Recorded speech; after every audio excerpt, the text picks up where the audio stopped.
আসসালামু আলাইকুম। বিসমিল্লাহির রহমানির রহিম। ষষ্ঠ পারা সূরা মায়েদার রুকু 6। হে বিশ্বাসীগণ, আল্লাহকে ভয় করো, তার নৈকট্য লাভের উপায় অন্বেষণ করো ও তার পথ সংগ্রাম করো, যাতে তোমরা সফল কাম হতে পারো।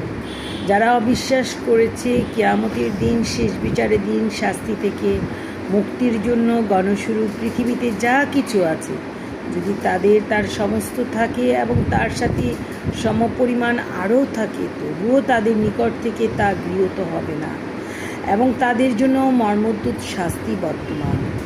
তারা আগুন থেকে বের হতে চাইবে, কিন্তু তারা তা থেকে বের হতে পারবে না এবং তাদের জন্য স্থায়ী শাস্তি রয়েছে। পুরুষ কিংবা নারী চুরি করলে তাদের হস্তচ্ছেদ করো ও তাদের কৃতকর্মের ফল এবং আল্লাহর নির্ধারিত আদর্শ দণ্ড বস্তুত আল্লাহ পরাক্রমশালী, প্রজ্ঞাময়। কিন্তু কেউ অত্যাচার করার পর অনুশোচনা করলেও নিজেকে সংশোধন করলে আল্লাহ তার প্রতি ক্ষমা পরবশ হবে। নিশ্চয়ই আল্লাহ ক্ষমাশীল, পরম দয়ালু। তুমি কি জানো না যে আকাশ ও ভূমণ্ডলের সার্বভৌমত্ব আল্লাহই?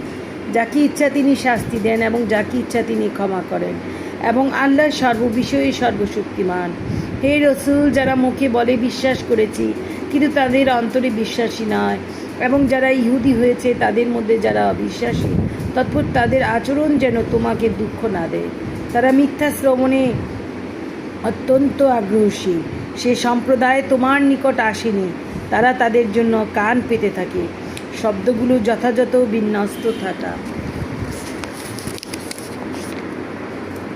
সত্ত্বেও তারা সেগুলোর অর্থ বিকৃত করে। তারা বলে, এই প্রকার বিকৃত বিধান দিলে গ্রহণ করো এবং এ বিকৃত না হলে বর্জন করো, এবং আল্লাহ যার পথচ্যুতি চান তার জন্য আল্লাহর নিকট তোমার কিছুই করার নাই। ওই সকল লোকের হৃদয়কে আল্লাহ বিশুদ্ধ করতে চান না, তাদের জন্য আছে পৃথিবীতে লাঞ্ছনা ও পরকালে মহাশাস্তি।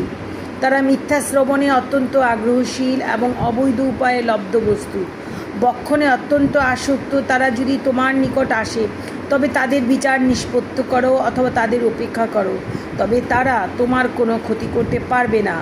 আর যদি বিচার নিষ্পত্তি করো তবে ন্যায় বিচার করো। নিশ্চয়ই আল্লাহ ন্যায়পরায়ণদের ভালোবাসেন। আর তারা তোমার উপর কিরূপ বিচার ভার ন্যস্ত করবে, যখন তাদের নিকট রয়েছে তাওরাত, যাতে আছে আল্লাহর আদেশ, এরপরেও তারা মুখ ফিরিয়ে নেয় এবং তারা বিশ্বাসী নয়।